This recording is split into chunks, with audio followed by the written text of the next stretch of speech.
Hey y'all, I'm Bud Elliott, and this is Cover 3 College Football Summer School. We've done our research on the teams, and now we're bringing on the top team experts from the 24/7 Sports Network to help us fill in the blanks. Please follow us on Twitter at Cover 3 Podcast. That's Cover 3 Podcast. And leave us a 5-star review on Apple and Spotify. All right, class is in session. Hey guys, welcome back in to Cover 3 Podcast. This is Bud Elliott with College Football Summer School. And now we're going to turn the pages in our summer books to NC State, where Cory Smith of PackPride is kind enough to join us. What's going on, Bud? How are you doing, man?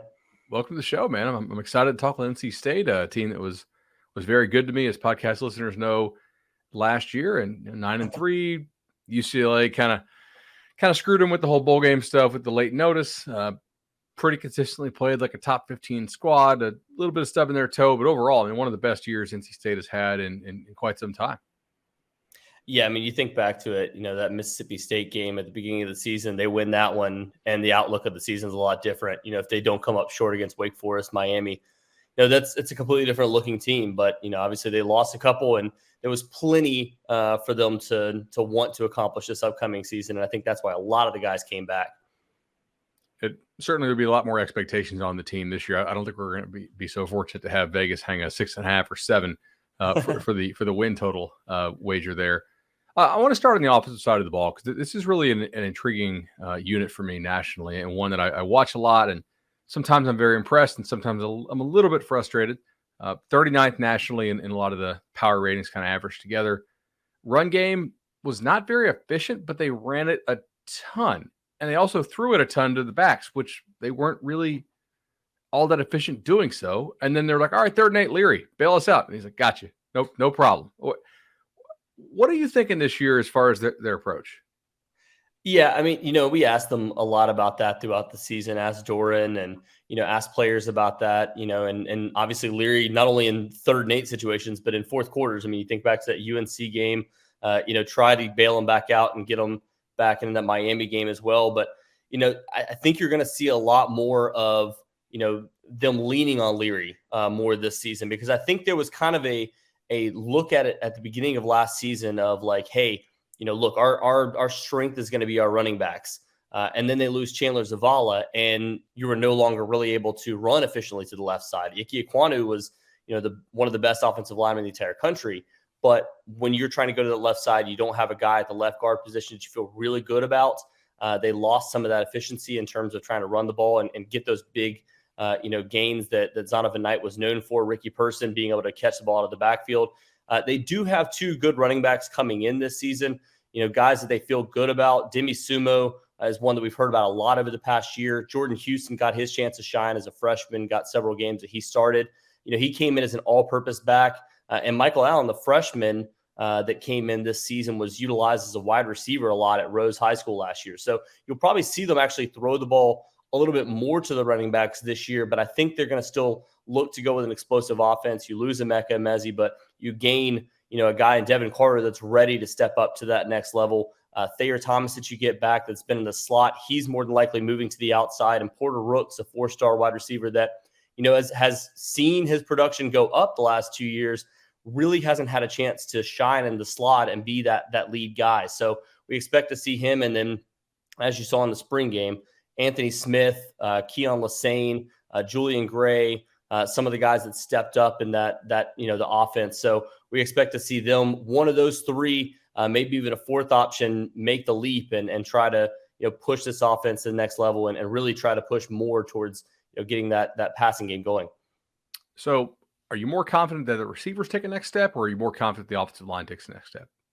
Receivers. Yeah. I mean, losing Ike Ekwonu is really, really tough.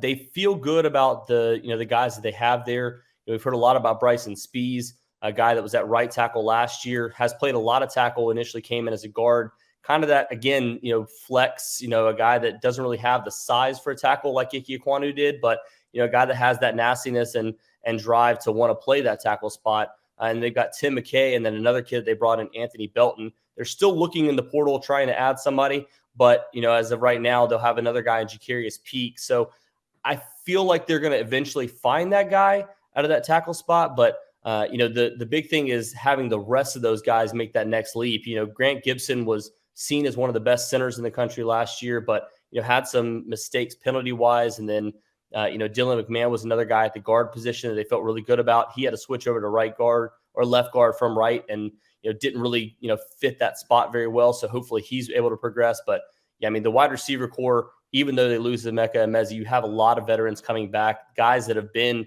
highly productive over the last 2-3 years, and you hope to see them be able to continue that as well. If all this clicks, last year they were kind of barely inside the top 40 with a really good quarterback. What's the ceiling here? Like a top 20 unit, better? Or do you think they can get there?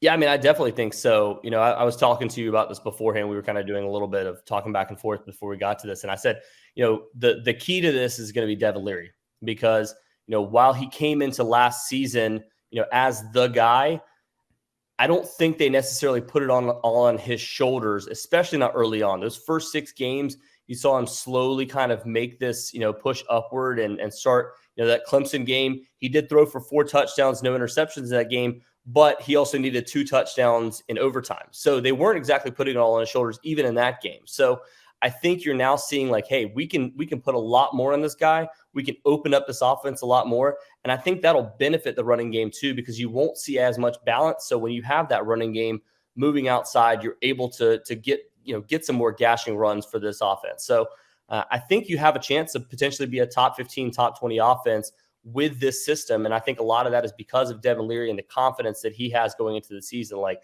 seeing him, I know it's a spring game. I know he's playing against, the white team, which was, potentially 3s and even 4th string, because you have a lot of injuries in the spring to your starting defense. But when you look at the confidence that he showed and some of the throws that he made, like those were NFL ready throws. So that's why I think he's able to make that leap this year. And that's what makes this offense even more prolific. For sure. And of course, they could also help themselves out by maybe not punting quite so much in opponent territory. There's philosophical differences there, obviously, but strictly by the data, State was one of the worst in the country in terms of expected points lost based on punting decisions, particularly those that come in opponent territory. There, Miami game comes to mind specifically from 2021. But when you make those decisions, you're probably doing it because you feel like you have a really good defense, and they did have a great defense last year. Top 15 nationally, opponent adjusted. I don't think people realize the quality of quarterbacks that State faced last year, and still put up very respectable numbers. They weren't top 15 in the unadjusted stuff, but once you throw those opponent adjustments in, pretty damn good. And I'm looking at this starting up front. They lose Daniel Joseph, but other than that, this should be they can at least hold serve from what they were, right? Yeah, definitely. I mean, Daniel Joseph was one of the better pass rushers for NC State the last 2 years, coming over from Penn State. But when you think about this defensive line, they've got a lot of guys that have been chomping at the bit, ready to go. Like Davin Van was a 4-star guy coming in. Joshua Harris is a 4-star guy coming in. Both of them from inside of the state of North Carolina, both of them really wanting to make that next leap. We talked a lot about Joshua Harris last year, and I know you talked about him on the Cover 3 podcast last year too. Like he was one of those guys that's just nasty. He was like coming into NC State, he was like 330 pounds. He put on a little bit too much extra weight coming out of the 2020 season, was around 360 to 370. He's now cut himself down to 315. So he's a guy that they're expecting, at least on the 2 deep, to be a really good player at that nose tackle position. He got a lot of reps this spring, so I'm expecting to see him make a leap. And then obviously you get guys like Cory Doeren back that was all ACC last year. You also have Savion Jackson, who missed the last 3 or 4 games last year. I can't remember exactly off the top of my head. And then you've got several other guys up and down this defensive line. I mean, I think back to CJ Clark, who was injured after 4 or 5 games last season and never came back. So he was somebody that was a starter for this unit last year that they'll get back. They're expecting him back at the very beginning of the season or, early on in the season. So he would be somebody that can boost this defensive line too. Speaking about losing guys to injury, shifting over to linebacker here, I have in my notes from last year, check the health status, because you had several pretty talented guys.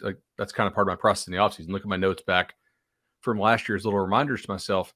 You had some really talented guys at the linebacking core there in Raleigh who went down with injury. And so while you do lose a good number of the top tacklers from last year, what's the status of the dudes who went down last year at linebacker? Because I feel like this could be a sneaky, not a downgrade unit. Yeah, Drake Thomas is the only guy that was still on the field during that last game against UNC last year and potentially against UCLA if they had played that game. That was a part of that starting unit. Not only did you have Peyton Wilson go down in game 2, but you also had Isaiah Moore, who was playing here's the idea. Like, Peyton Wilson was the preseason potential defensive player of the year in the ACC, like, received votes. Isaiah Moore was midseason by multiple people, like ESPN, 24/7 Sports had him ranked as a potential defensive player of the year in the ACC. He goes down after the Miami game. And then you have Drake Thomas, who stepped up. As of right now, what we're hearing health-wise, those two are actually, like, Peyton Wilson probably could have gone through spring camp, but they obviously held him out because they didn't want to, run that risk of injury. Isaiah Moore is already running and lifting weights, so he's back at a good point. I think both of them are going to be able to go through summer workouts and do a full fall camp. They probably won't go, full-on fall camp. I remember back to Emeka Emezi last year. He kind of had these dings throughout the summer and didn't play a lot. And then going into the season, he was like just as fresh as you could possibly get because of that. So I think they're going to kind of run that similar timeline with these two and have them ready for the start of the season because they know the entire defense inside and out.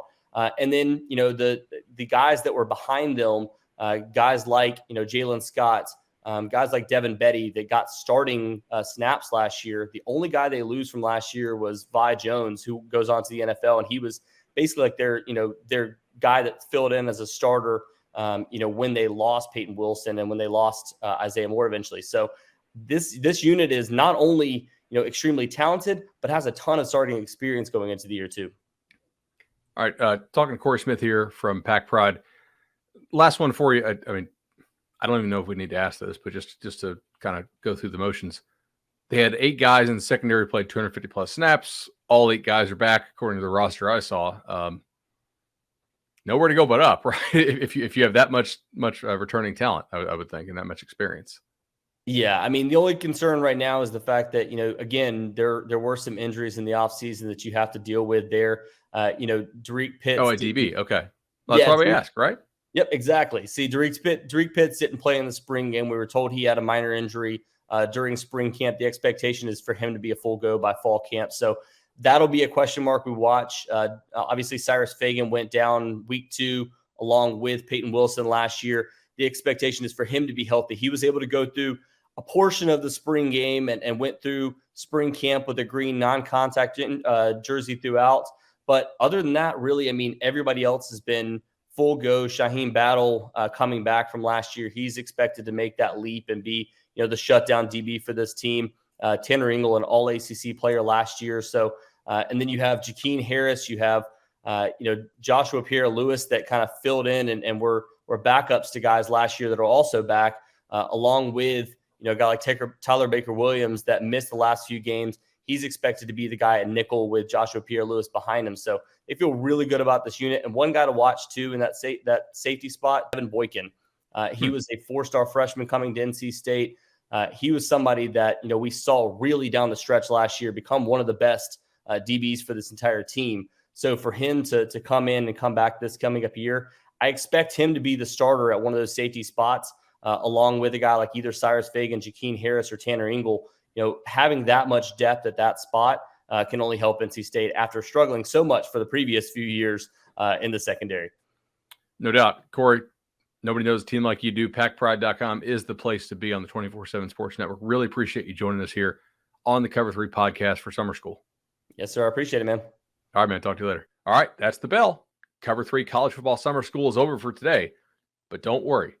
We'll be back soon with even more episodes filling you in on the top teams in college football. Please give us those 5-star reviews on Apple Podcasts and Spotify. Follow us on YouTube and on Twitter at Cover 3 Podcast, and we'll see you all soon.